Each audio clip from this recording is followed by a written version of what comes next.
Great. Sounds good.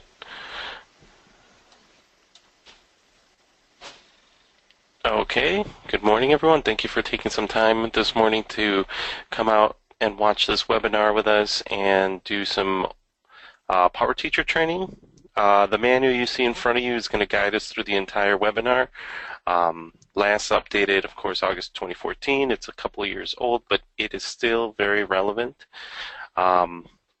So again, my name is Gilbert. I'm running the PowerSchool help desk here with OCS.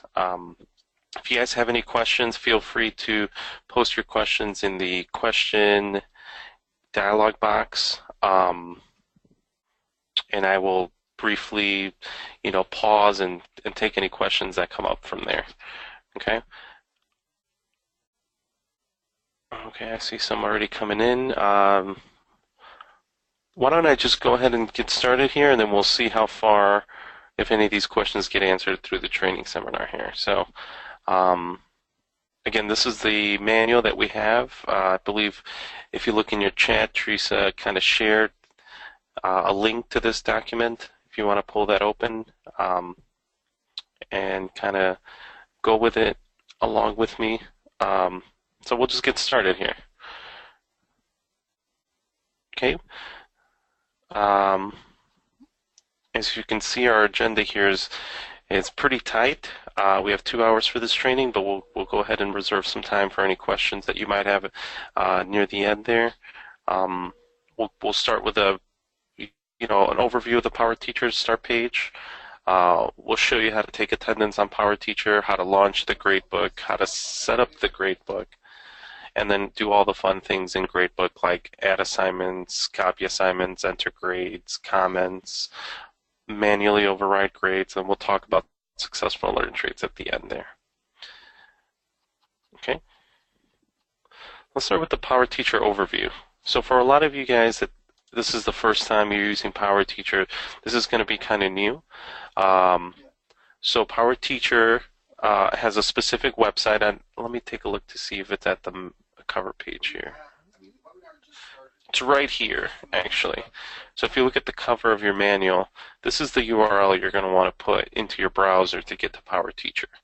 Okay, you don't have to put www anymore. You just put in archchicago.powerschool.com/teachers, and that'll direct you straight to the start page. So let's go straight to there. So just a quick overview.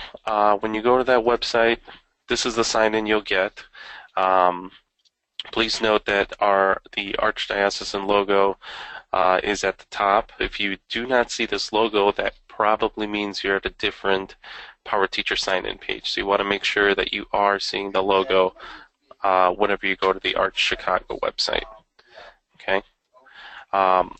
If you have not received your login yet for Power Teacher, please talk to your administrators at your school. You'll get your username and password assigned by the admins at your school.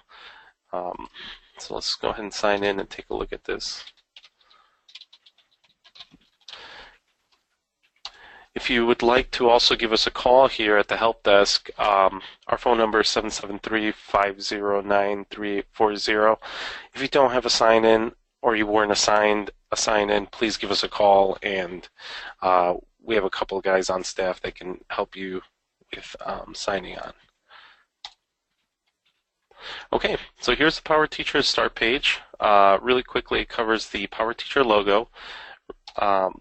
It should go unsaid, but this is actually a really nice tool because it always directs you back to the start page on the Power Teacher logo. on the Power Teacher website. The Power Teacher logo takes you back to the start page. Okay, and then let's take a look at some of the links on the left, and we'll talk about what's on the start page there. Okay, so on the start page here, on the left, you're going to have a few links to play with. You have, your start page where you'll see a breakdown of your current classes.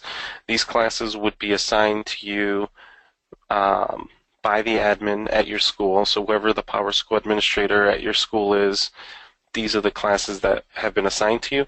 If you do not see a class listed here or there are classes missing from your listing here, please be sure to either give us a call or talk to your PowerSchool administrator, see how we can get those classes assigned to you before the school starts. Um, uh, Everyone should, for the most part, a lot of you should have a homeroom class. The homeroom class is the class that will take attendance. So with that said, let's talk about these icons here. The first icon is a chair icon, which when we click on it, takes you to what's called single day attendance. This will be a method for you to go ahead and record attendance. Okay, we'll come back to that. The next one's multi-day attendance. So if you have the ability to mark attendance for a couple of days out, so if you know a student is going to be out ahead of time, they're going to be out that Friday, you can use the multi-day attendance to kind of give you a range of attendance to enter in. We'll come back to that in a minute. We do have a couple extra features here. We have a seating chart attendance mode that you have to set up. It's kind of neat because you could set up these picture icons to kind of represent the seating chart in your classroom. You do have to set that up. It's kind of neat if you have a substitute teacher coming in to take over for you on a given day. You can have them use the seating chart, and they could take attendance that way. There's a backpack icon that's really, really helpful. The backpack icon essentially gives you access to student information like demographics, and if we look at this drop down on the right, you have access to things like attendance, net access summary, so we'll cover that a little later. You can print a report, you can go to quick lookups, you can see their grades and attendance for the day, or for the term really, and then any comments that have been made for that particular student, you can view through the backpack icon. So again, I'm going to click on the logo, so we go back to the start page. And then finally we have a printer icon. The printer icon will give you access to some documents or some reports that have been shared with teachers, mainly mailing labels, some progress reports, and report cards or green sheet reports that you'll have the ability to print from the PowerTeacher portal. So that's kind of the start page in a nutshell. All of these chairs that are not homeroom will always be grayed out. I just want to point that out because I know the question does get asked at these trainings. The only one that should be lit up solid here and able to click on should be a homeroom class, whether that's, in this case, it's a third grade homeroom class, but we have, homeroom classes from pre-K all the way up through 8th grade. So if you are a homeroom teacher, you should have one of these chair icons lit up for you. Okay, so on the left, we're going to jump down to staff directory. I believe this is kind of keeping in line with the training manual. I've given you guys a little more than this training manual, so that's good. We're recording this session, so that's, you can always revisit this session. Staff directory kind of gives you a breakdown of all the teachers at your school. It gives you their email address, their phone number, and at the bottom, if you wanted to send out a mass mailer to all the teachers to stay in, so you can communicate with them that way, you could highlight, copy, and paste this entire box. What it essentially does is it copies all these email addresses into this box. So you can send out a group email. Or if you wanted to set up a group email with Gmail or Yahoo, whatever email client you're using, Outlook, if you're using Outlook, you can record all these email addresses from this box at the bottom. That's really neat. It's going to save you some time typing all those in. And that's found in PowerTeacher under staff directory on the left here. Okay, so personalize. You're going to want to go personalize anytime you want to change your password. So if you were assigned a password, a temporary password, and you want a more secure one, you log in, go to personalize, and you're going to want to click change password, and that gives you some simple steps on how to change password there. Reports kind of takes you back to that printer icon from the start page. It's going to give you the ability to print out any reports that have been shared out to teachers. Okay, so let's keep moving along in the staff directory here, or I'm sorry, the manual. Again, this covers basically what we just went over, which is sign into PowerTeacher, click personalize, change password. Anytime you're assigned a temporary password, you're going to want to change it to make it more secure there.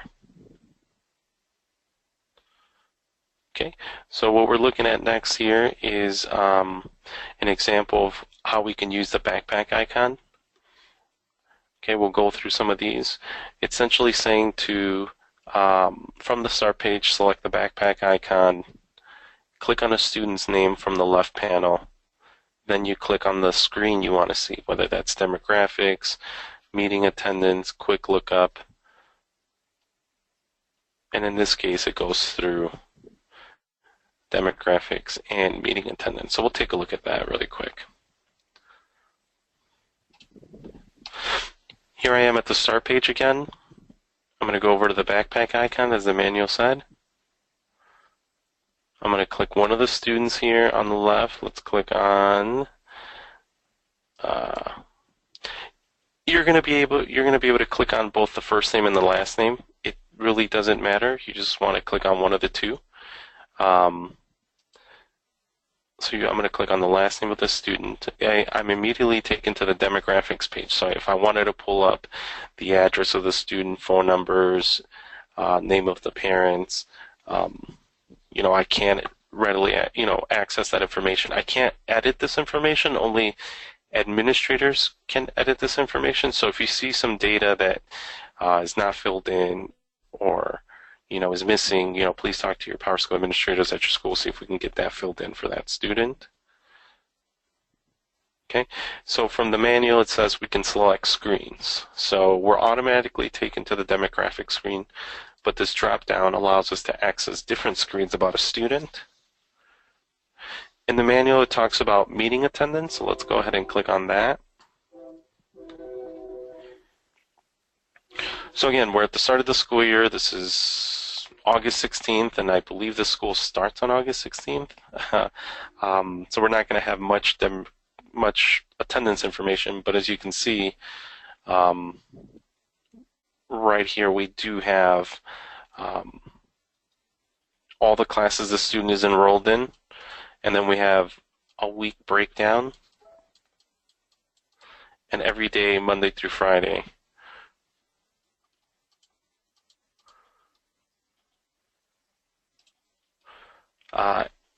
And it'll show you, we don't have any attendance marks. Well, actually, I can revisit this once we do take a little bit of attendance here, but it doesn't show any attendance marks at the moment as we are on the first day of school, which is August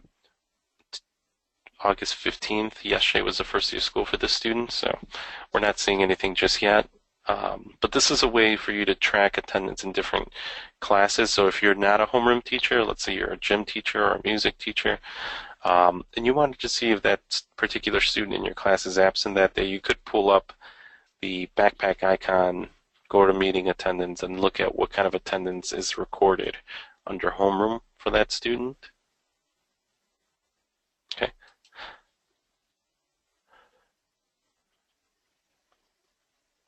So then that actually takes us into how to take attendance.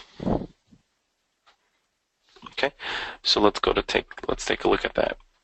We start at the start page. You're going to want to click the chair next to your homeroom, select the code, and we'll talk about those codes that are going to show up in a bit. But we're going to want to select one of the two codes here, either absent unexcused or tardy unexcused. We're going to hit submit, and then we're going to see this green submission status that indicates successful submitted attendance. So let's walk through that really quick. So we have to go back to the start page. So I'm going to click on my PowerSchool logo to go back to the start page. Okay, here's the one chair icon, and the globe is already lit for me, so let's just ignore that for a second. I wanted to verify that attendance was going to submit today, so that that is going to be lit. But let's just click on the chair icon here. Even if I've submitted attendance once, I can always go back in and hit submit on the attendance screen again. So if I know I marked somebody absent, but really they're just tardy, I could go back in here and change that. So how this works, how daily attendance works is it's always going to be selected to today's date. Okay, I'm going to have a roster of my students here, and then a box for me to enter any code for that student. So as you can see, as I click on into the box, I automatically get a drop down, and I get 3 different options to pick from. Present, which is the default value, so if you actually forget to take attendance on a given day, everybody's going to be marked present by default. So that's one thing to keep in mind. You're going to have the option of selecting absent unexcused and tardy unexcused. Those are the 3 codes that really any teacher can mark on a given day. You're going to be hitting submit on these codes, and then that information is going to get communicated to your admins at the attendance, in the office. So they'll know, whoever the attendance secretary is or whoever's monitoring the attendance for your school on a daily basis, they're going to see these codes come over for any student. They're going to be able to generate reports on their end and see who is absent unexcused and possibly follow up on why they were unexcused absence. So as teachers, you're only marking one of these 2 options. So let's just pick a few absent codes, tardy codes, so we can play around with this a little bit. Okay, if you notice, you are getting these little bubbles next to each code, so you can actually put in a comment about what you observed about the absent unexcused, or if you know anything about the absent unexcused, you can put that comment in here. There's also comments for tardy. Okay, and then we do have these alerts that are really nice. They pop up from time to time. So for this student, we do have an alert. Okay, these are things that are set up at the admin portal. So these little alerts can be set up if there's a student that has allergies, has a medical consideration, or just has some special attention that needs, whether that's with medication or whatever the case may be. These alerts are available as long as on the admin side those are being entered in as when they're entering in student data. On the Power Teacher side, these alerts do show up from time to time. Okay, let's just go ahead and hit submit on that. And as the manual said, this little green globe is going to light up whenever you've successfully submitted attendance. If the globe doesn't light up after you hit submit, please give the help desk a call. We can definitely assist you in whatever error that happened, why this green globe didn't light up. As I mentioned earlier, even if you've submitted attendance once, you can always go back in and change the attendance. So let's say, for example, all these absents were just really tardies. So we're just changing all those absent codes back to tardies, hit submit again. And just to verify that those went through, there we go. Those are all tardy as unexcused now after I've changed them. You want to submit attendance early in the morning. Those attendance reports I was talking about earlier that the admins run, they try to run them as early as possible, so you want to probably take attendance first thing in the morning. You could take attendance later on if you forgot, but for admin purposes, you might want to actually try to submit it as early as possible. Okay, we have our first question in regards to attendance, so I think I will actually take this question. This is a good time to take this question. So let's see. Will teachers be able to mark tardy after the fact if a student shows up after attendance is taken, or will an admin be required to do so? Let's see, where's Mary here? Let me just unmute her here. Mary, are you there? Can you hear us? Yeah. Okay, so to answer your question, did I kind of cover that after you submitted the question? I believe so. I mean, so if they already took attendance and submitted, and now somebody's walked in, will they be able to go back and change it to tardy? Yes, right? Yes, yes. So Okay. you can hit this chair icon as many times throughout the day and modify the attendance. Now, teachers only have I asked it before you got to yeah, it. yeah. So they only have the ability to change these codes. There is another list of attendance codes that admins do have the ability to change. So, and I think that actually gives me an answer to the next question. So let me go ahead and take that one. One second.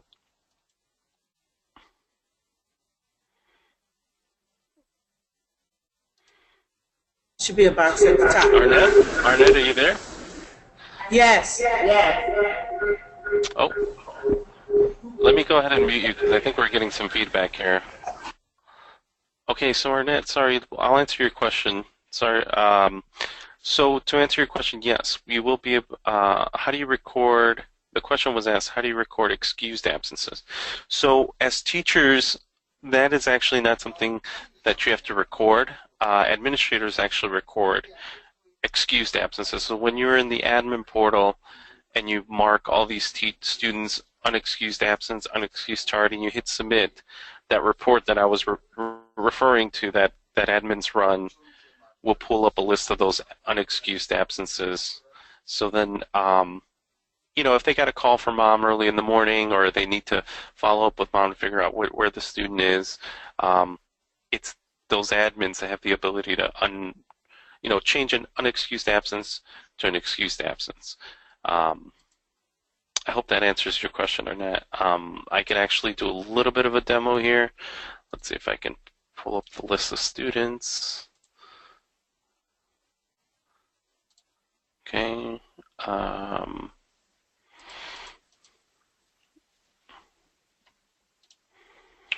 Let's see here. Just clicking through the admin portal, something that I believe you guys can't see at the moment. So let's just hit submit on this screen. Okay, so I'm just going to refresh my page here.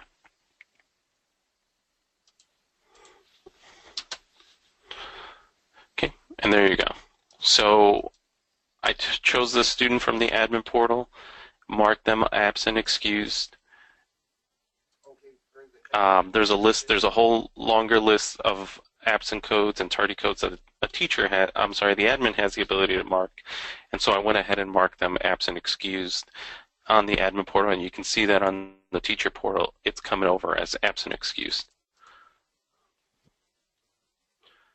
So it's a great way if your teachers know your admins know ahead of time, that the student's going to be sick, or they're going on a vacation, or there's a doctor's appointment ahead of time. The admins can't get into their portal and mark students absent, excused. Okay, I hope I answered your question there, Annette. I'm going to move on to another attendance question. It says, what if a student goes home sick or early? How do we record it? Well, with the idea so the idea behind marking attendance is that you're marking the attendance as of early in the morning when your student shows up to class. If they're present, then you want to mark present. If they are tardy, then you want to mark tardy.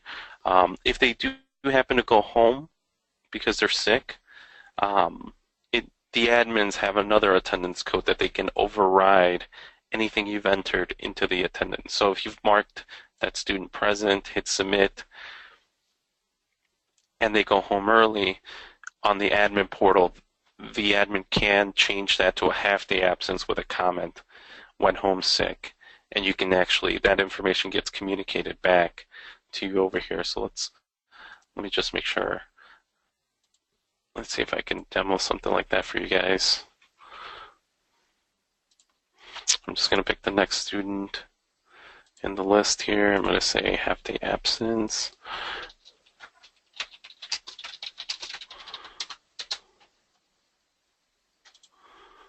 Okay, and then I'm just going to refresh my page here. There we go. Okay, so I chose this student. I marked him marked her half-day absence. This was again on the admin portal, and I went ahead and put in a comment of went home sick. So this is again, when you guys come in the morning, take attendance first thing that you see, whether they're absent, tardy, unexcused, or present. You mark those, hit submit, and then any other code gets recorded by the admins.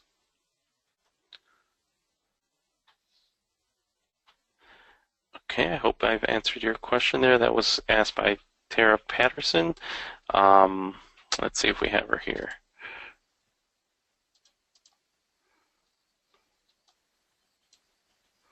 Tara, did that answer your question? Yes, it did. Thank you. Okay, great, wonderful. Okay, so we're going to just move on in the manual here.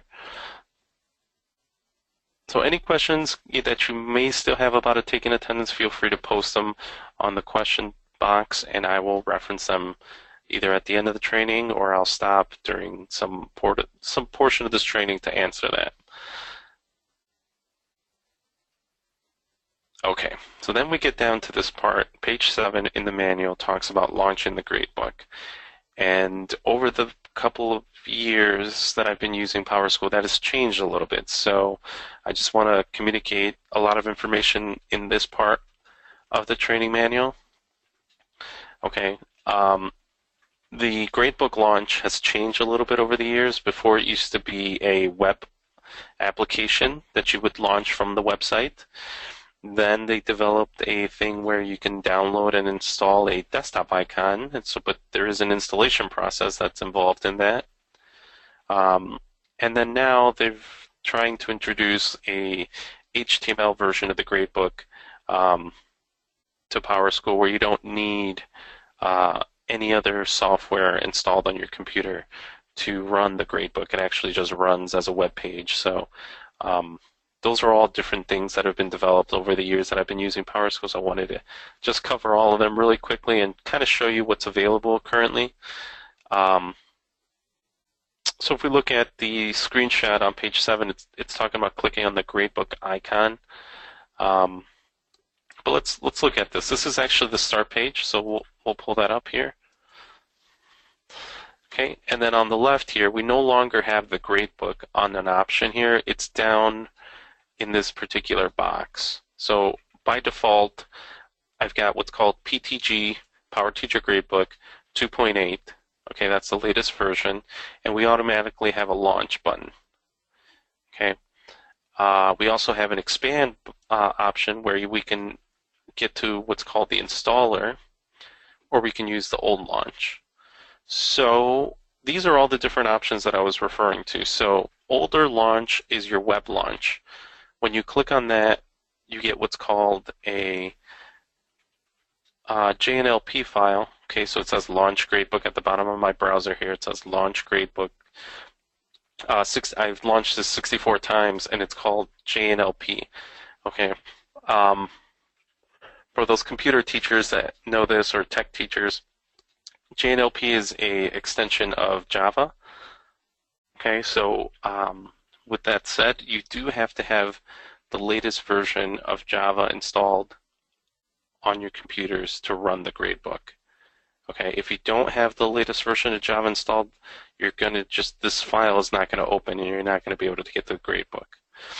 That's with the old launch. Now the new launch still requires Java to be installed on your computer, so it has to be the latest. But you can also, with the new launch method, you can launch the gradebook from the website. So as you guys notice, I'm on Power Teacher, and I can click on the launch button. I get a different file. Okay, I get a Launch Gradebook PTG file, so it's a different extension, different protocol. You can gain access to this by using the installer. So if you click on the installer, it's going to give you instructions on how to download the installer for either Windows or Mac computers. It gives you a step-by-step little tutorial wizard on what to do to install that. So, you start at step 1. You click on what they tell you to click on. This is a download installer. go to the next step, step 2, which is choose the installation location. I think by default, if you just click next, that'll work. Then we'll go to step 3, which is finish installation. Okay, then we're going to finish what the gradebook installation is going to give you. And finally, you do have to hit this launch button from the website to launch and activate the gradebook desktop icon. Okay, so from here, the desktop icon will give you something similar to this picture here, but you also have the ability to launch the gradebook from the website at any time. So those are 2 different ways to get into gradebook. If you kind of messed up on the installer, you can always use the old launch to get into it. The older launch does require you to get into the website to hit, the old launch to get into gradebook. The newer one, you could just click the launch button, you get this download file, click on it. And if I can bring over the screen here, let's see.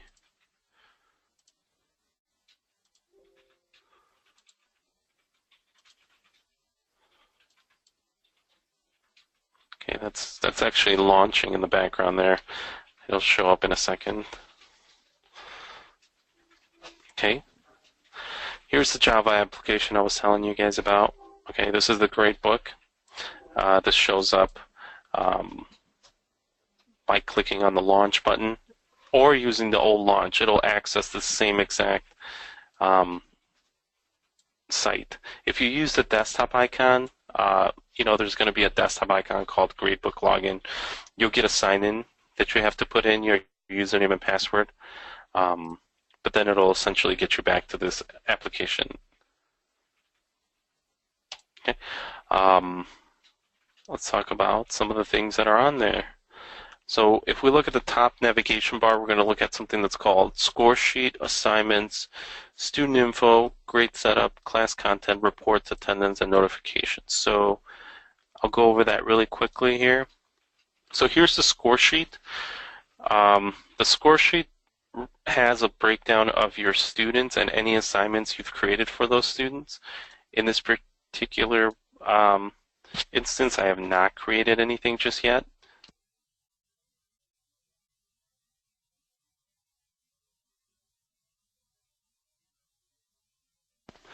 The assignments tab would just be a breakdown of all the assignments with their name, their abbreviation, any category, points total, any weights, and due date. So it's just a breakdown of those assignments. The student info page is just more of a demographic page, which gives you the student's name, their student number, their birthday, their gender, phone numbers, and just simple information there.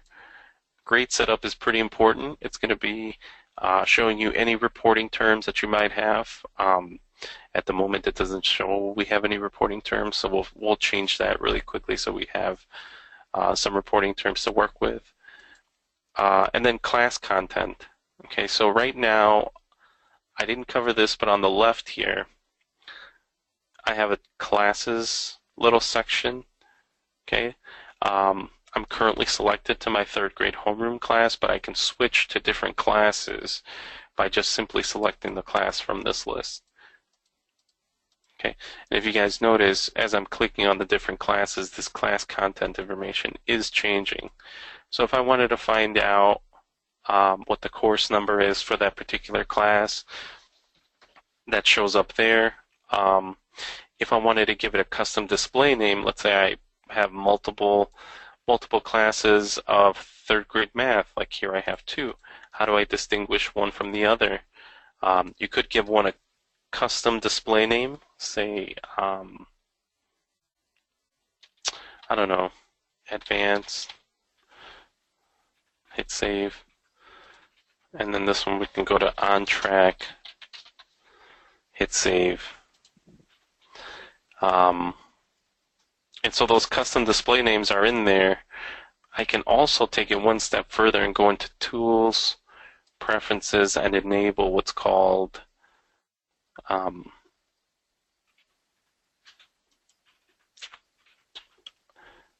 custom display name to show, When I do that and hit OK, you'll notice that my course names changed to On Track and Advanced to kind of distinguish the two different math classes that I have in my listing.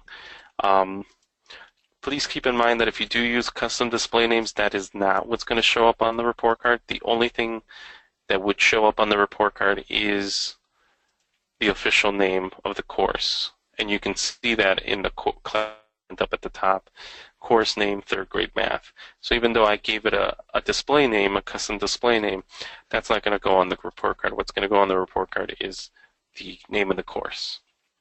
But you can see how you can add custom display names to kind of break up two classes that are the same, and you'd like to distinguish them with a different name. So, and then again, we do get a reports option, which in reports you can see there's a number of reports. These reports are actually only specific to the gradebook. So, in saying that, admins do not actually have access to these reports. These reports are just for your gradebook. There's a really neat one called Missing Assignments Report. There's another one called Individual Student Report, which is really nice. It'll show you a summary of the class activity per student. So if you want to run these during parent-teacher conference, you can have one for each student. There's one called Student Roster that's actually really nice.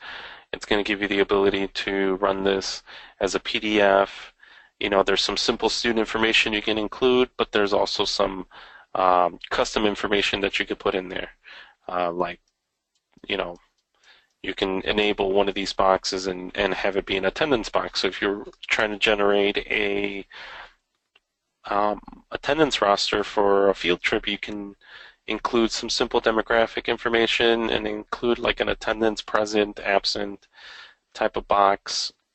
And then again, it's going to get generated as a PDF, so you can print that out and take it with you. So these are just some simple reports that are available to the gradebook. Let me go back to grade setup. Let me see if those are in there. I'm going to go to File, Refresh Class Info. Okay, so they're not.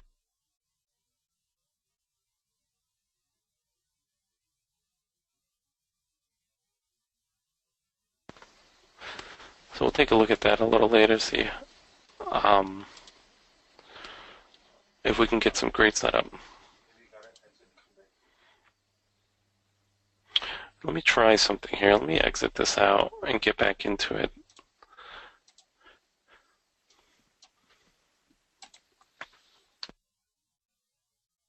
What I'm looking for here in this is I'm looking for years and terms to show up, so I want to just maybe relaunch it here, see if we get that showing up.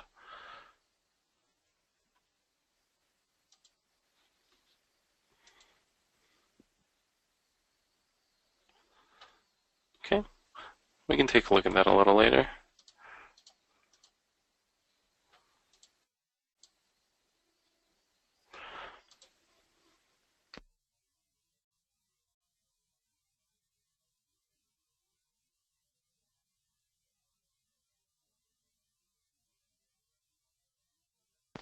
Okay, so let's go on with the manual and we'll take a look at some more features on here.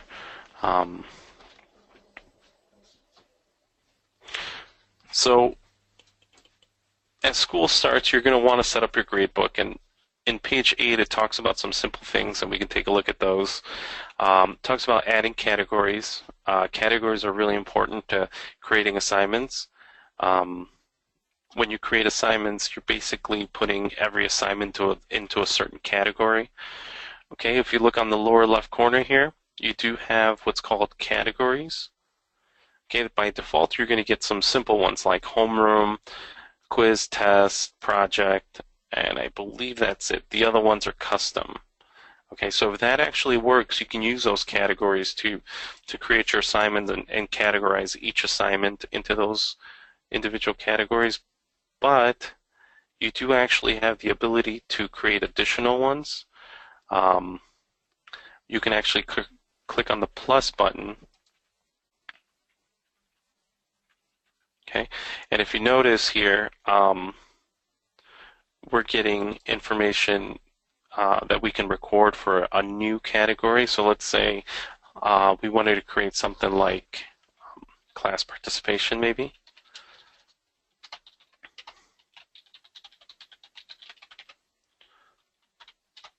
We'll just abbreviate it CP.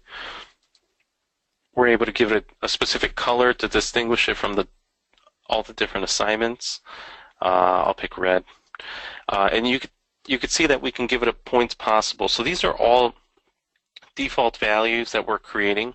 So anytime you create a new assignment, these are the values it's automatically going to get assigned. So let's say 10 points is okay for class participation. And we're going to hit OK. And now on the left, we have a class participation category. So it's actually going to be really important in creating assignments. So when you want to create an assignment, class participation is going to be an option that we can categorize that assignment into. That's going to be really important when it comes to if you want to set up category weights, maybe, for your assignments. That's going to be pretty important. So let's keep looking at the rest of this here. Okay, so we went ahead and in the screenshot you can see we added a new category, put in the default values that we submit, and now we're ready to talk about adding an assignment.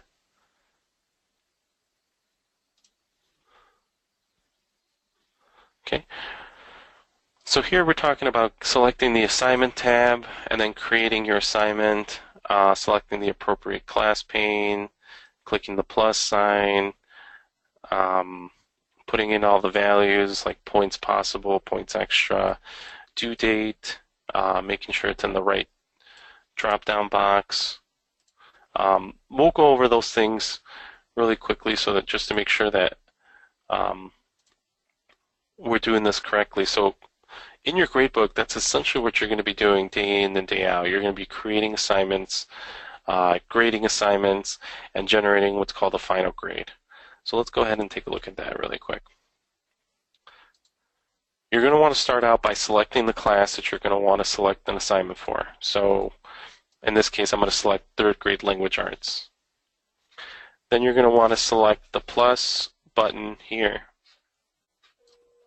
And that's going to start your new assignment little box at the bottom. You're going to want to give it an assignment, like you want to give it a name. I'm going to call it homework for 816. If I just tab over, it automatically abbreviates it. And if you notice, I have to give it a category. So I'm just going to look for my homework category. I'm going to have the ability, so 4 points is the default value for that category, but I can also change that to 100 points. My due date is going to be today, and I want to include that in final grade. So I'm going to hit save. And there you go.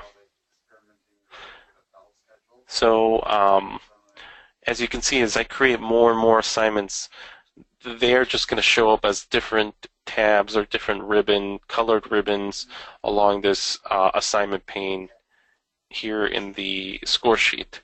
So as if I click another one, call this class participation. Let's do 816 as an example. Tab over, pick my class participation, hit save. You guys will see that as I enter more and more assignments, that actually is pushing this assignment tab further and creating more and more assignments there. So again, let's just say if I were to create a test, let's go ahead and click test, hit save, and we're just creating more and more of those assignments. If you have a question on how those assignments show up in the pane here, first it's by due date, so all of these have the same due date, and then it's by alphabetical order. So C comes before H, and then T, right? If I were to change the due date on any one of these assignments, it would change the order of them. So if I were to pick 8:15, for example, which was yesterday's date,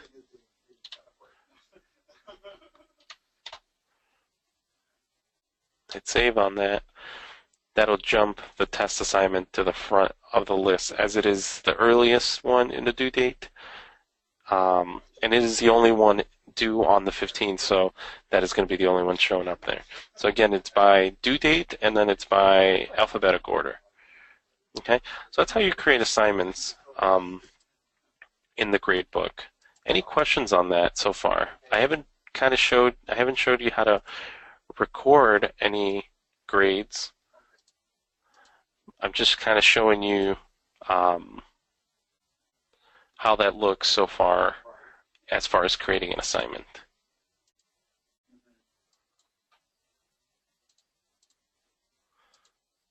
I'm just pulling up the questions tab to see if there's any questions on that.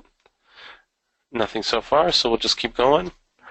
I'm just kind of refreshing the class info to see if we get some different data, but it doesn't look like we're getting anything just yet. Okay, so to enter in any scores, let's say we want to start scoring this homework assignment, you're going to want to right-click, go down to grades, and then these are the options you're going to have to choose from.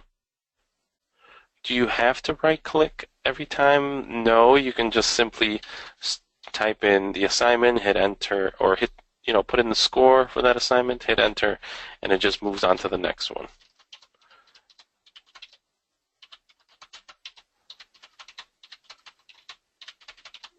And as you can see, I'm going to be able to hit save on those. You want to make sure you hit save as many times as possible, and those will start to generate what's called the final grade for that class.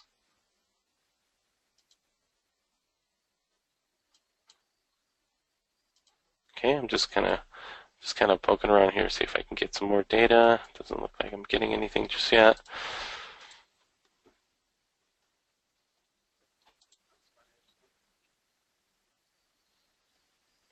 Okay, let me go back to the manual here, see what else we're looking at.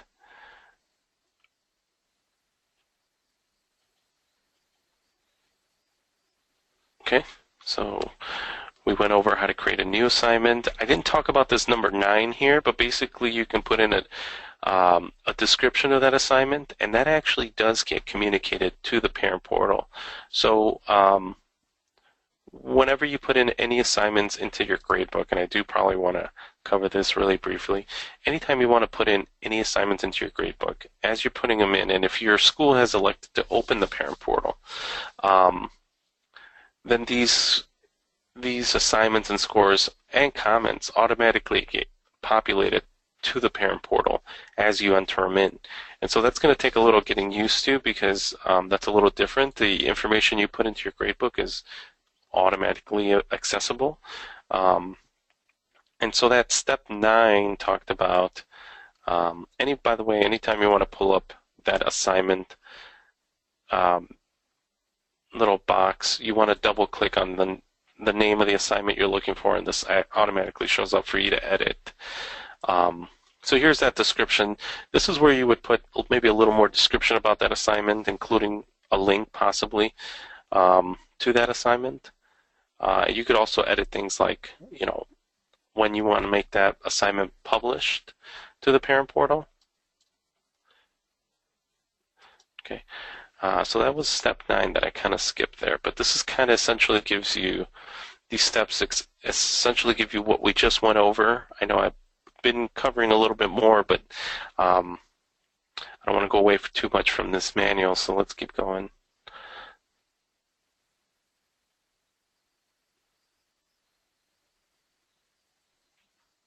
Okay, this assignment thing also talks about, so page 10 here, adding an assignment. It also talks about how you could add assignments via the assignment tab. So here are the 3 assignments that I've created so far. Okay, it does talk about how you can click on the plus down here and add an assignment to this list that essentially comes back to the score sheet. So let's talk about homework for 817. We'll throw that under homework as well. But let's change the due date to tomorrow.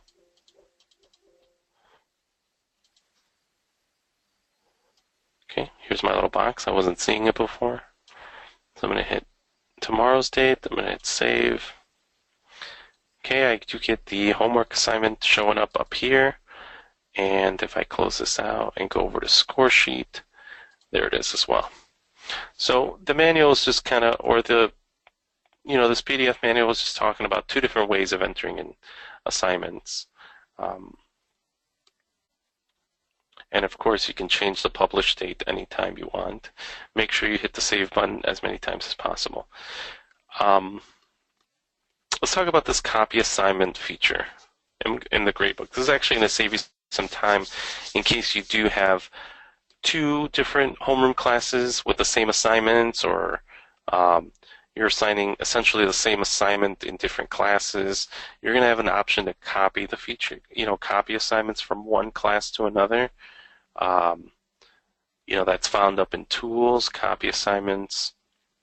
You're going to be able to select a term that you want to copy from and a class that you want to copy from too. So let's take a look at that. This is the only class so far that I've created assignments for. So let's move those into homeroom, for example. So I want to go up to Tools, Copy Assignments.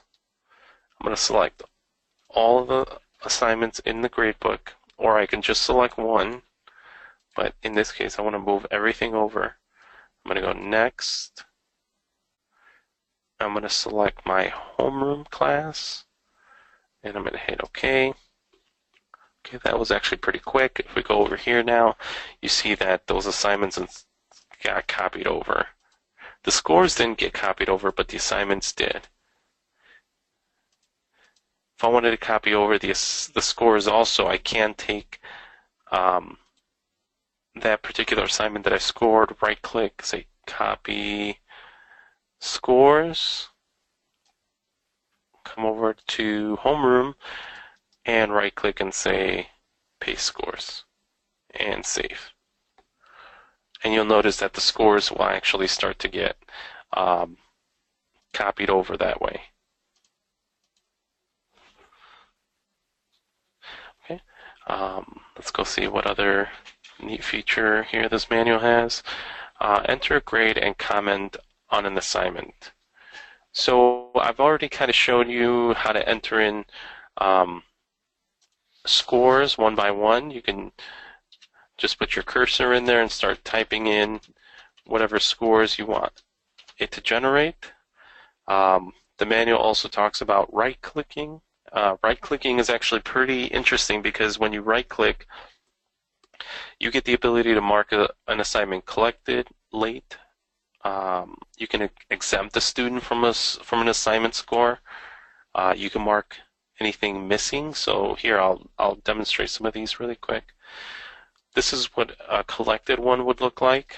A late, an exempt, and a missing. So if we notice there's some little icons that start showing up here. Collected just gives you a check. It has no grade point value whatsoever. If you wanted to create an assignment for turning in a certain book or whatever the case may be, you can just create an assignment and mark it collected or not collected for those students that you're looking to collect something from them. Maybe it's not graded, for example, but it is. You want to indicate whether it's collected or not.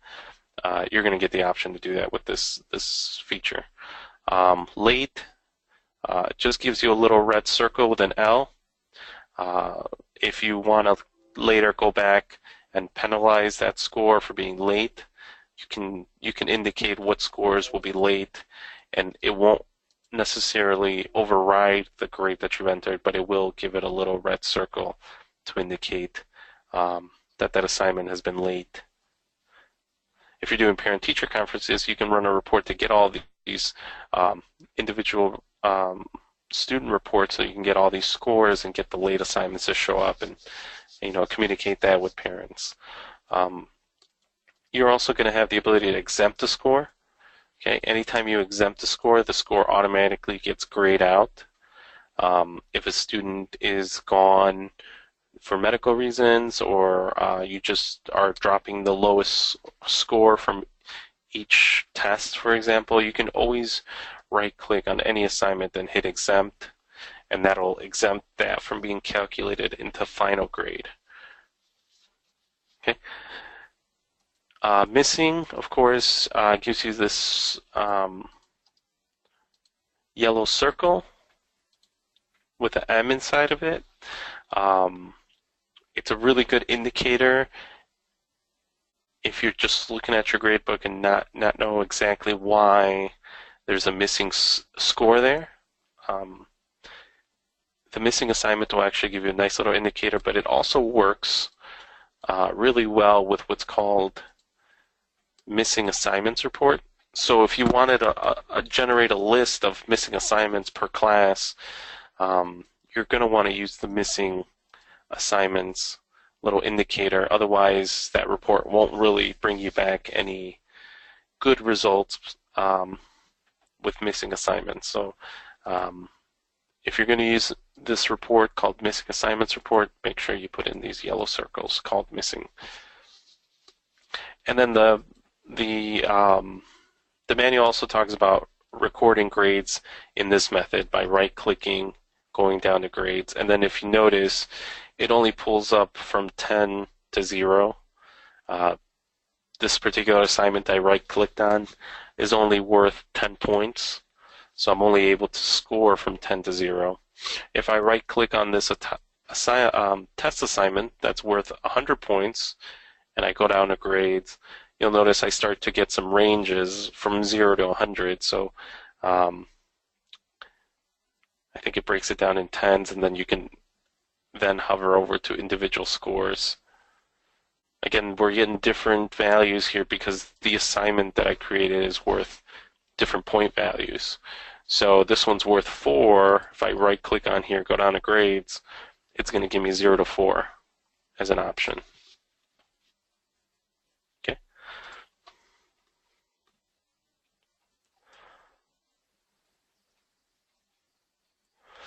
That's how you enter in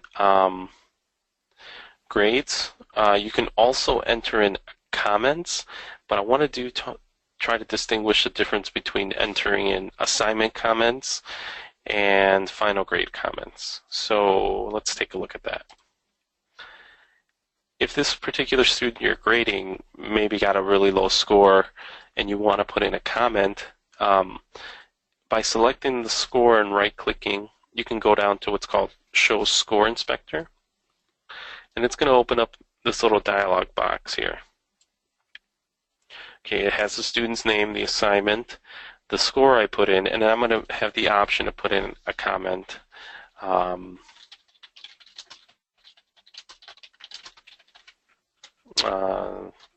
This is a homework assignment, so I don't know, needs to improve maybe. I'm going to hit close, and then we'll see another little circle, a blue circle this time, indicating that there is a comment on that particular assignment.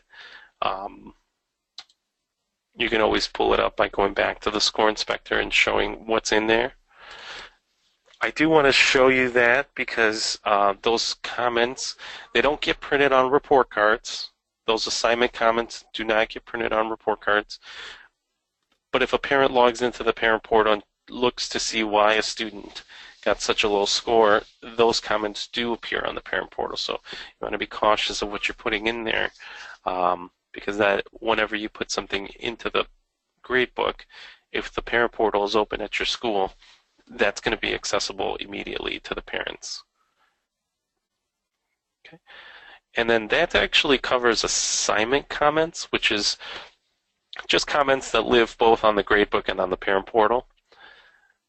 But if you right-click on what's called final grade, and at the moment I can't seem to right-click on that, there's going to be an option to put in a final grade comment. So let's take a look at that.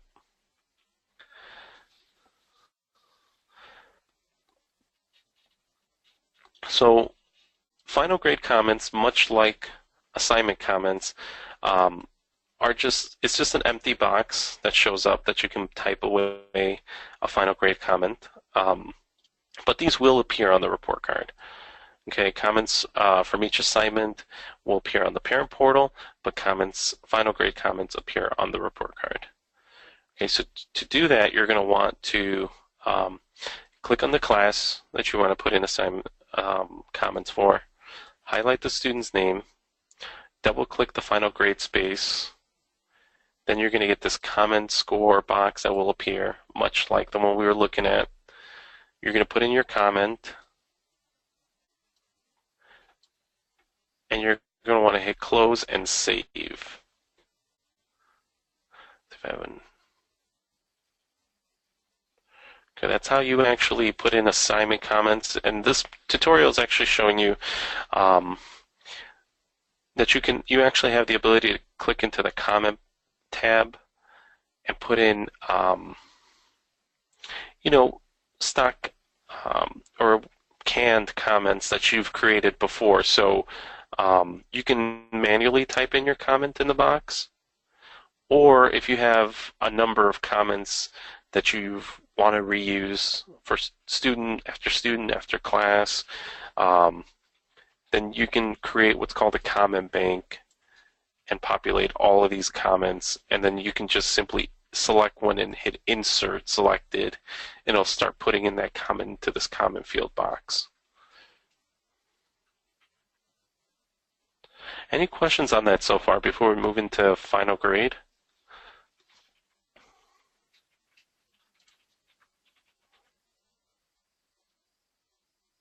Okay, I think I do have some questions here. Let me take a look at those. How do we add a non-numeric grade like S for satisfactory? Okay, Kelly, let's put you on the line here if you're available.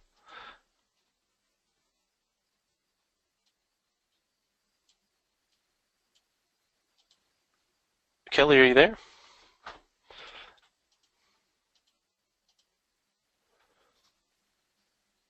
Okay, you might actually not be there or not have a mic. Let's just answer your questions here on the webinar. You have quite a few here.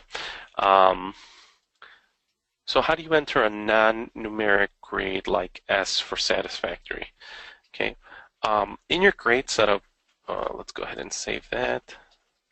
In your grade setup, you're going to want to go over to what's called grade scales. And in your grade scales, you'll have the ability to see what your class is assigned to. You're going to see other options here, but the one that's highlighted or in bold is the one that's automatically assigned to your class. How do we assign those? The admin actually assigns those. So any of the administrators at your school has created the assignment or the class for you and also given it a particular grade scale.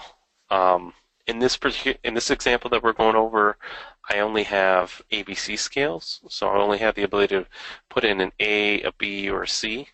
But there are other grade scales, effort grade scales, where you can put an S for satisfactory, M for mastered, N for needs improvement, there are other grade scales you can put in for that. So to answer your question, let's take a look at that.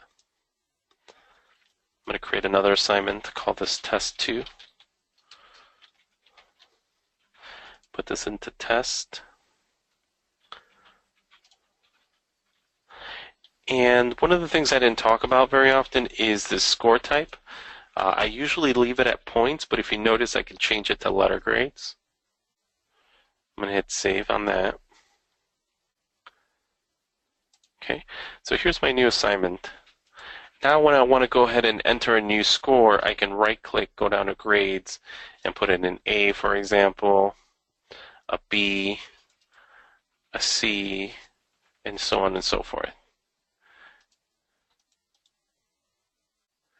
Put in. So to answer your question, I'm going to go ahead and save on that. How do you put in non-numeric grades, like S for satisfactory. So this class is given an ABC scale, but if you were to have a developmental scale or an effort grade scale, then those letters will be available. So instead of an A, you might have, you know, an M for mastered, and instead of a B, you might have an S for satisfactory, and so on and so forth. I hope that answered your question, Kelly. I know you don't have a mic here. I think you just posted another question saying you just have a mic, but I hope that answered your question.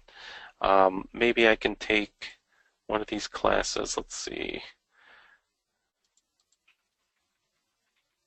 Let's see if I can possibly do a little quick demo on those letter grades. I'm going to change one of these to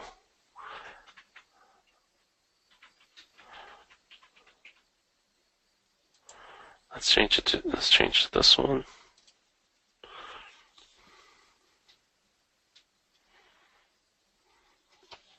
Okay, let's take a look at this. Let's refresh class info. Okay.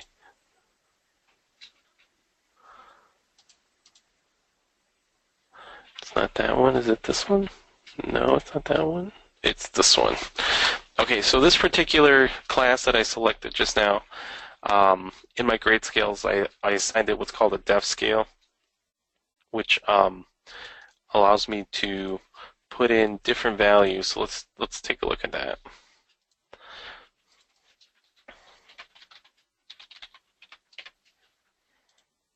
So I'm just creating another homework assignment. Instead of points, I'm going to change it to letter grade, and I'm going to hit save. Okay, so here's my new assignment in my other class. Now I want to grade this all the way down. So I'm going to right-click, grades, and now I have an S, an M, an E. Okay, so Kelly, I hope I answered your question there, but these are actually the values associated to the grade scale that's given to this particular class. So the class I was working with before was given an ABC scale, where the class that I'm now working with down here has a effort grade score or developmental scale. So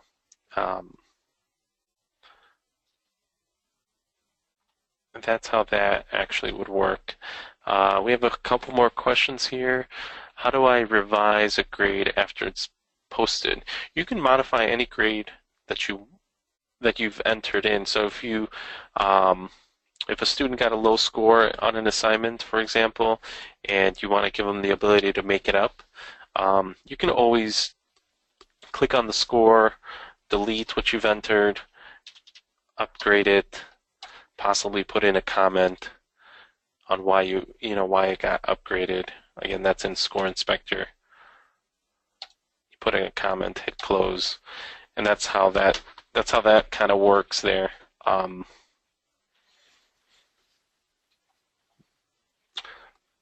hope that answered your question. I'm not sure about if you were looking for a little bit more on that, but if you are, please, put in a little bit more. Category weights is, can you enter a 9.5? Okay, let me answer this other one really quick. Can you enter in fractions of a grade? Yes, you can. PowerSchool automatically will calculate an average and assign a final grade determined based on that average. So yes, you can put in a 9.5, a 25.5, and it'll do it. Category weights, let's see if I have that further on in the manual. Let's see.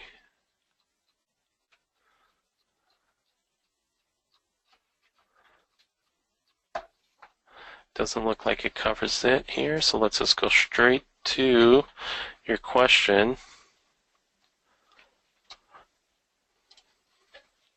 So if we go up to what's called grade setup, and we go to calculations, I'm actually not seeing any terms here, unfortunately. Let's see if I can switch to a year prior. Okay, this is perfect. This will just give us some stuff to look at in this training. So if you look at So we're in score sheet, right? This is a year before of information. Okay, we're going to go over to grade setup, and we're going to click on the little arrow or the term that we want to modify. So let's go with term 3. Let's look at the options here. So you have 3 options. You have total points, which essentially adds up all your points, divides by points possible, and gives you an average. And that average gets a letter grade assigned based on the grade scale you're using. You have term weights and you have category weights. Okay, so category weights and term weights kind of work the same. Term weights, you select different standards, but category weights, you're going to want to select each individual category that makes up your final grade. Okay. In this example, we have 1, 2, 3, 4 categories that make up my assignment, my final grade, I should say. But I can always add more categories by simply clicking the Add Category at the bottom of the dialog box here, and you're going to get an option of categories to choose from. Okay, you could check each one that you'd like. If I wanted to add, I don't know, class participation as an example.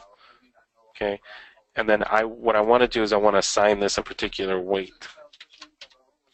The numbers actually don't really matter. What the system will automatically do is it'll recalculate a percentage. So the column next to weight has a percentage value that is associated to that weight you gave it. So if you notice, I'm giving class participation 10, homework 10, project 10, but then quiz jumps up to 20, and let's say test jumps up to 30. So you notice that quiz has double the weight and test has triple the weight as the other assignments in there. And then the values automatically get populated by PowerSchool based on the, the 100% value. So if I hit save on that, I don't actually think it's going to save. Well, it actually did. And then that's actually how category weights work. So anytime you create an assignment, it's automatically weighted based on the category that assignment's put into. So let's take a look at your score sheet. One question that probably is not asked very often, but should be asked: if I create an assignment that doesn't belong to these categories, how does PowerSchool handle that? So if you create an assignment outside of these categories, PowerSchool will not actually include that assignment into the final grade. So let's say they did wonderful on that one assignment, but it was oral presentation project or category assignment. It's not going to get included in the final grade. Only what's in this box gets included in the final grade calculation. So with that said, let's look at the score sheet, and we see that for trimester 3, let's see, here we go. Here's some grades that we're looking at. So for trimester 1, the student got 10, 100, 100, 10, 100, 100. Okay, so that actually is a full 100%. Let me just take a look at the grade setup for trimester 1. So in trimester 1, it looks like quiz is the heavier of the 3. So let's go ahead and lower a quiz score. Quiz is a yellow category, so this is how you can quickly identify what assignment is a quiz by the color. So yellow, let's move this down to 75, and you see that actually impacts the student's grade drastically because it is worth much more than these other assignments. Let's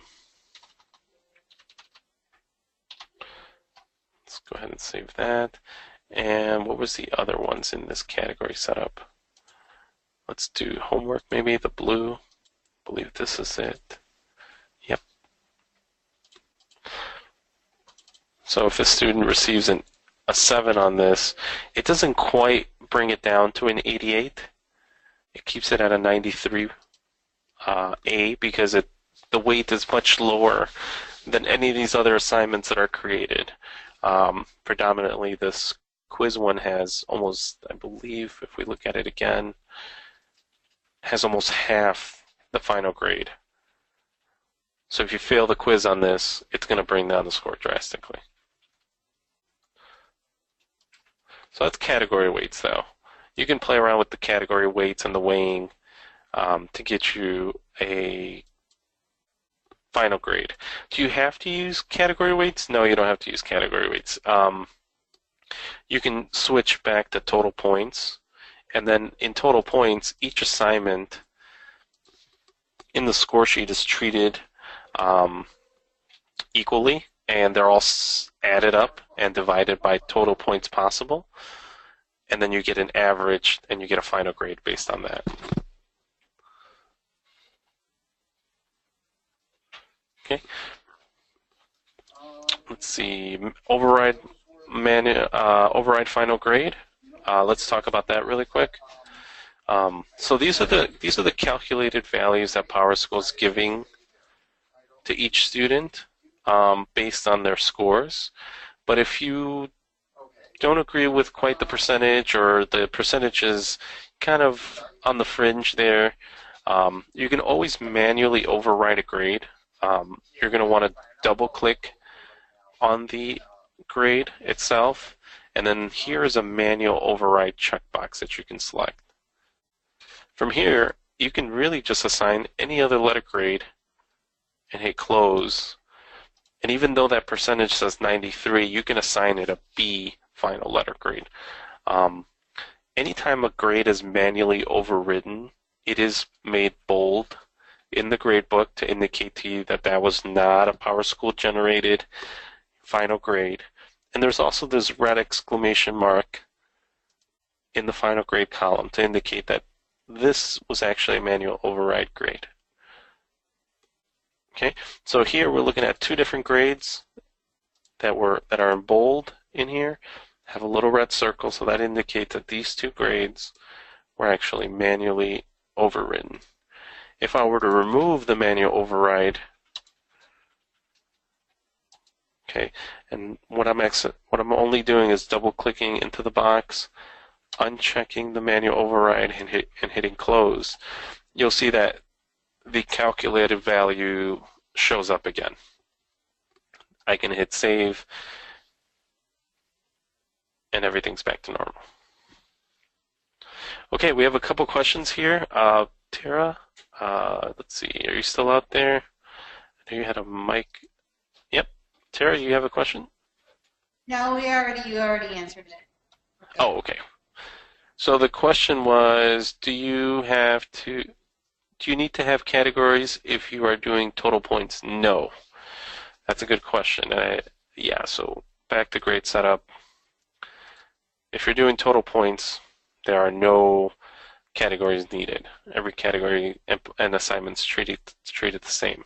Only category weights, you actually have to specify the categories you need. If we're looking at this also, in total points, there's an option called number of low scores to discard. So if you wanted to say to the system, get rid of one of the lowest scores for everybody, I'm going to hit save on that. So that's for trimester 1. Let's go take a look at that.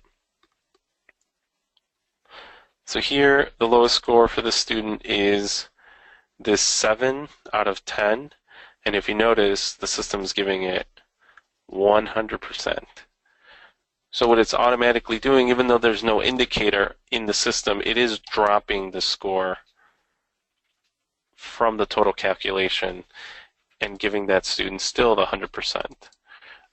If I were to change this back up to 10, if I were to change this back up to 10, it's still dropping the lowest one, which in this case it's one of these two. How can you tell it's dropping the lowest one? Well, if you add up all these points, this is 100, 200, 300, 400, 410, 420. So this really should say 420 over here, but it's only saying 410. let's say this is 8 points, and this is 7 points. So it's going to automatically drop this 7, giving you the 408 out of 410. Still 100%, but you can see that the system is automatically ignoring this number, this 7 out of 10 score. That's in final grade setup, in case somebody missed it. That was in, so total points has the option of doing automatic dropping the lowest score, and you can say 1, or you can say 2, or you can say 3.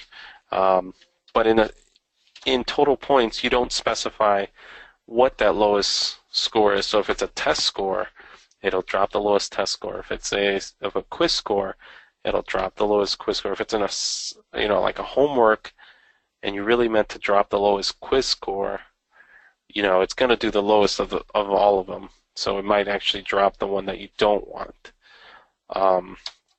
If you go back to category weights, you'll notice that, let's select another term.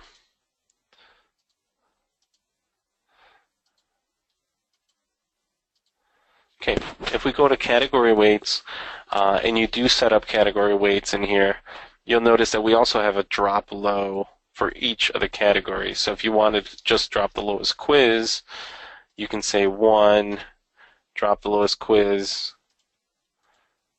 hit save. And if the lowest score falls under homework or project or test, that does not get ignored. Only the lowest quiz score will get ignored, because we said only drop the lowest quiz score.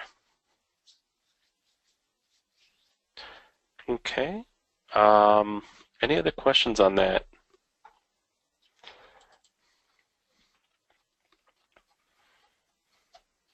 Okay, let's look at successful learner traits. For those schools that use successful learner traits, this is actually going to be really useful. For those schools that don't use successful learner traits, this might actually just be extra information for you to listen to. So successful learner traits, what they are social, behavioral, and attributes about a student's performance apart from the academic performance.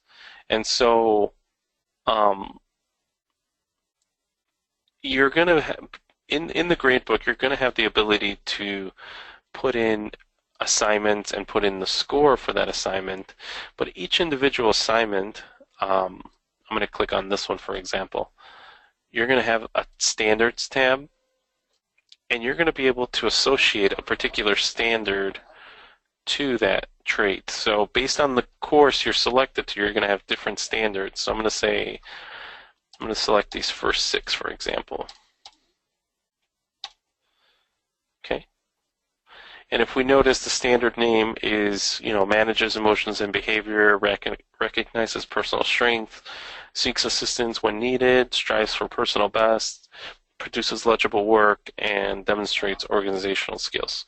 Okay, so those are the 6 that I selected to be evaluated in this assignment. Okay, so again, I could still put in the grade as normal. That's not going to change. That's still, you're still going to want to do that on a daily basis. But now with successful learner traits, you're going to have the ability to further evaluate that student's performance on a social, behavioral aspect. So when you have that assignment and you associate standards to that assignment, you're going to get this gray S that you have the ability to click into. You can click on that and expand what's the standards associated to that assignment. So these are the ones I picked. These are the 6 that I picked, and when you want to score those, it's based on a 1 through 4 scale. So 4 being the highest score, 1 being the lowest score, and then you have this special little character called not evaluated in this term. So every term you're going to want to at least put in 1 score for each one of these successful learner traits, and you can do that as so, just like you would any assignment. Now that does not impact the final grade of that assignment. These are not academic attributes, but more social behavioral attributes. Okay. And this information, if you score it each term, it will generate on the report card. Though that's actually for only the schools that have elected to use the report card that has successful learner traits. So if your school does not use successful learner traits, this is just more information than you probably need. But schools that do use successful learner traits, this is how you can enter them, score them. If you maybe don't assess that particular standard in that term, you can say you can associate the little greater than symbol to indicate that you're going to evaluate that in a different term, like trimester 2 or trimester 3. You can hit save, and those scores will actually be recorded. If you go over to the final grades tab, okay, so we're up at the score sheet, and here under mode, I switch from assignment to final grades. Here are all the successful learner traits across the top. So what I entered in for the assignment here is actually getting communicated over to the final grades tab and put in for those students. As you can see, I already did that for a couple other students in a couple other of assignments, but these are the ones I actually entered in just now. You can actually enter in scores right into this final grades mode, and it might be a little more helpful because you're able to see all the standards at once, all the successful learner traits at once, and enter them in without having to connect them to a particular assignment. For those schools using successful learner traits, I know the teachers, you guys are going to have a lot of questions on how to enter these in. Feel free to call our help desk. That's an ongoing support for us. We always have a lot of questions that come in about successful learning traits and how that looks on the report card. So if you have any questions on that, feel free to ask them or give us a call in, and we'll address those. Just really quickly for standards, self-contained classrooms, they're going to use a naming convention like this, slt.scc.sm1, SLT standing for Successful Learner Trait, SCC standing for Self-Contained Classroom, SM standing for Self-Management, and 1 being the first standard in that. And so that's actually going to carry through the different successful learner traits in different classes. So when you're entering in self-contained classroom successful learner traits, they're going to be found in the homeroom. But if you're a science teacher and you're putting in successful learner traits for your science class, those will be slt.sci.sm1, so on and so forth, SM2, so on and so forth. They're all kind of the same. They're just broken up by different classes.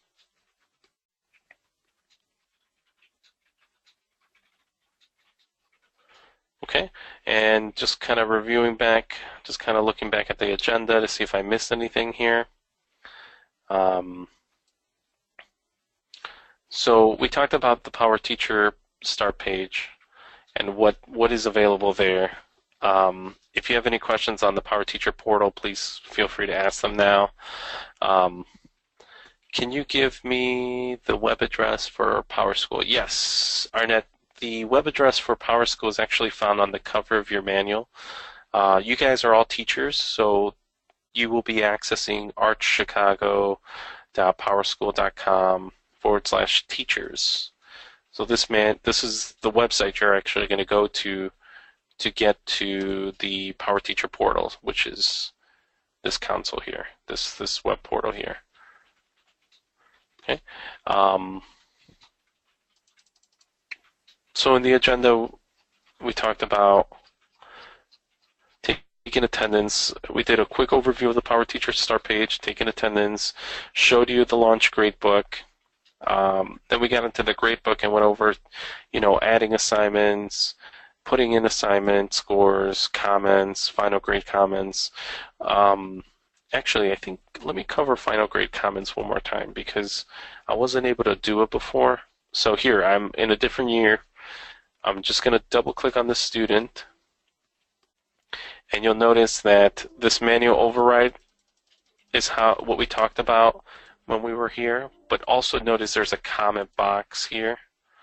I can actually just type in anything I'd like to. The student is doing well this term.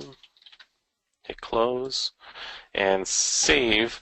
Now we do get that circle with the C in the middle there.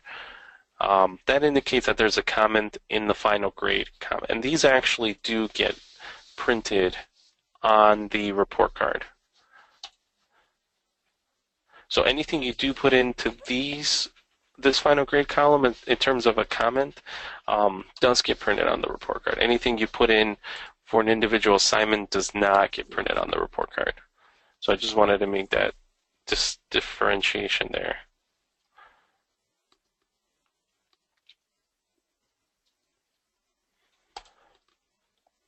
Okay. I think we kind of covered everything on the agenda. If there are any questions, let's go ahead and ask them. Feel free to use the little raise your hand button and I'll unmute you here.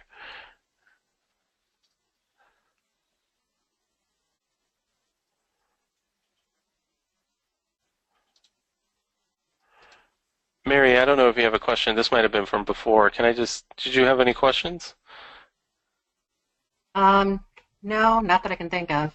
Oh, wait, for the Java, if you don't have the latest version of Java, what happens if you try to open something up? Good question. So, if you don't have, if you don't have the latest version of Java, if you have an older version of Java, it'll still work. It'll know to open it up with the Java application. But if you don't have Java at all installed on your computer and you try to open it, it's going to want to open it with a web page or some other program that it's not going to make sense. So it just won't work if you try to open it and you don't have Java installed on there. But an older version would be okay. Yes. Yeah, if you have an older version, it'll be okay. It'll probably prompt you to update to the latest Java, but it should still work. Okay, and then in terms of the new versus old, the new just means you're going to have a desktop icon versus old going through the HTML, yes or no? Or? Yes, so, yeah, okay. Good question. So the older version means you just have to you have to go to the website here, hit the old launch, and as long as you have Java installed, it'll just run from clicking on the older launch. The newer one, you actually do have to go through an installation process because it's a different file extension. It's a PTG file versus a JNLP file, and the PTG file does need to be installed on your computer, so you go through this installation process once on each computer. If on your particular computer, and then you can click the launch from the web portal or the desktop icon. It doesn't matter with the newer version. You could do it from the portal or from the site. It'll do it. And does that apply? That applies to both the attendance and gradebook, or is that for gradebook only? That's only for gradebook. Okay. There is an attendance link in the gradebook, but when you click on it and you do maybe single day attendance, it'll just jump you straight to the Power Teacher portal here. It just takes you to the website for you to enter an assignment. So it's a shortcut in the gradebook so that you can put in attendance, but you can't actually put in attendance on the app itself, right?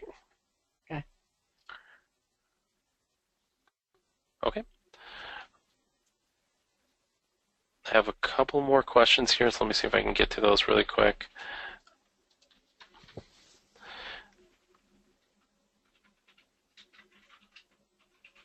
Can a student view assignments? Yes. So Kelly asks if students can actually log in and view assignments. The answer is yes. If your school has opened up what's called the public portal, which is both the student and parent portal, the only thing you need to give the students is a login to the parent portal, and they'll be able to access their grades and assignments on the portal itself. So for those of you who don't know what I'm talking about, I'm going to sign out a Power Teacher here. I'm going to actually erase the portion in the URL that says teachers, hit enter, and here's what I'm talking about. There's a student parent sign in. Okay, the student sign in, your admin's actually assigned to each student. Okay, and once you assign them a username and a password, they can sign in and check their grades and assignments. Parents actually have to create an account, and they create an account with information that they're given to by your school administration. So, and they can also log in and check assignments and grades and attendance. It says we have Java 38. Is that the latest version? I think that depends on whether you're a Mac or Windows computer. I have a Windows computer, so I think Java version 8 update 101 is the latest. So if your update is 38, I think you're a little bit behind there. You might actually have to go to the Java website and update to one of the latest. Carrie there. I hope that answered your question. Can you push out attachments with the assignments such as rubrics? Kelly, I don't think you can actually push out rubrics from the parent portal. From the teacher portal. Let's take a look at that.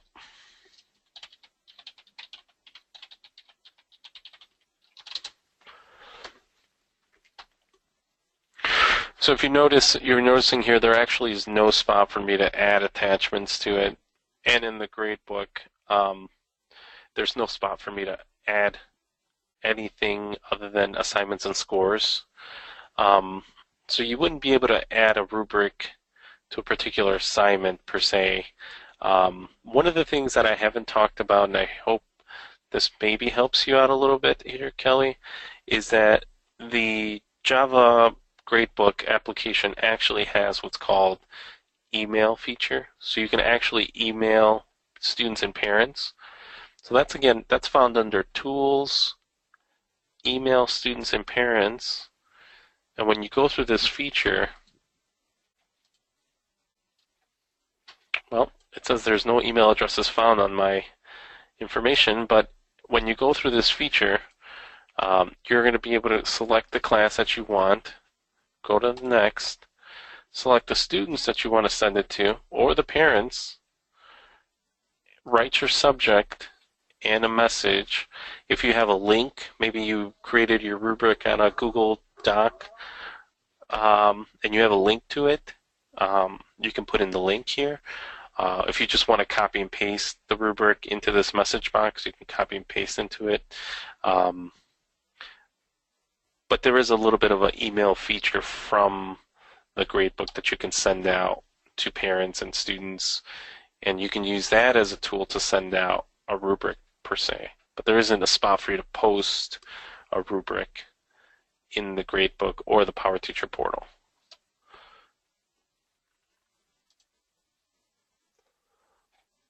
Where do email addresses come from? Okay, so the email addresses, Mary, they actually get generated by the admins.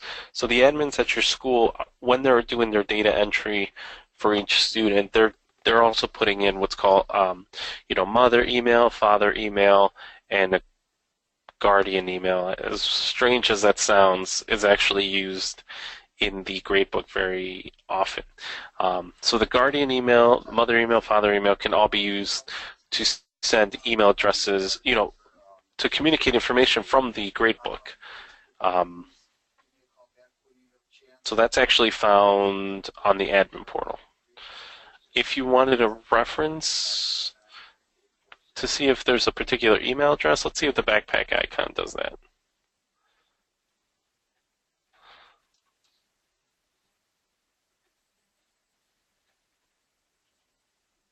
It doesn't show us email address in here. It has a guardian email field, but not the mother email, father email.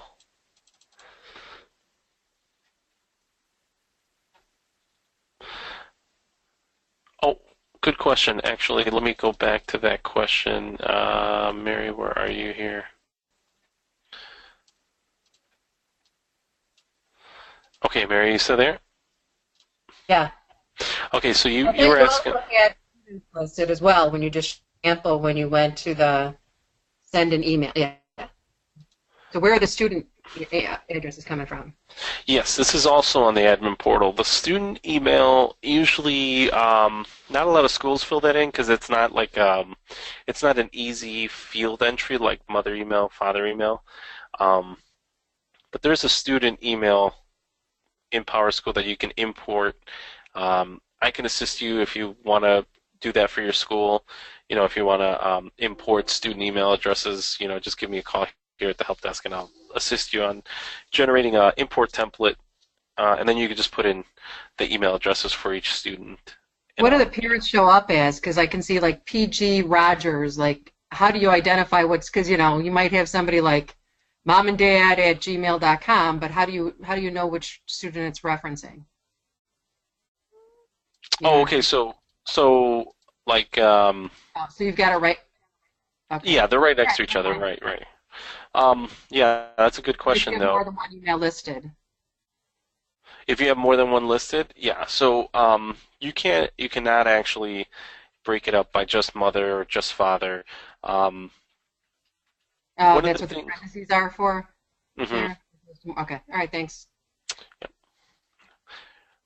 One other thing I will mention is that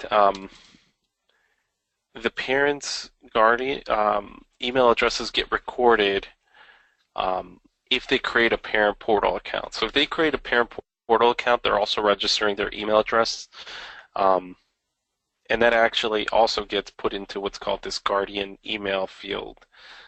And so they'll whatever email address they created their account with, that'll be an email address that you can email from the gradebook. Will that There, be yeah, correct. that override whatever fields are already established? I'm just thinking of we get registration forms. The registration forms has an email address. If there is a different email address, could that be something that the parent registered with? Yeah, so no, it won't override anything. It'll just add to it. So if you put in a parent email address and it's the same email address that he used when he signed up for Parent Portal, it'll just add it as a second one, but it's one and the same. So it'll just send them the one email versus the two. Okay, that's kind of. I mean, what if a parent? Well, okay, all right. There is a Guardian email field in PowerSchool admin that you can, add email addresses to. So um, if you wanted to add a secondary email address, maybe they registered with their home email address, but you also want to send information to their work email address, maybe, or a secondary email address. There is a field in PowerSchool called Guardian Email, and I think as long as you put in the email field and a comma between the two different email addresses, it'll put that into the Power Teacher portal. So if you got the home email address, comma, the work email address in the Guardian email field, that'll come over to the teacher portal, so that you can send them an email to both. Good questions.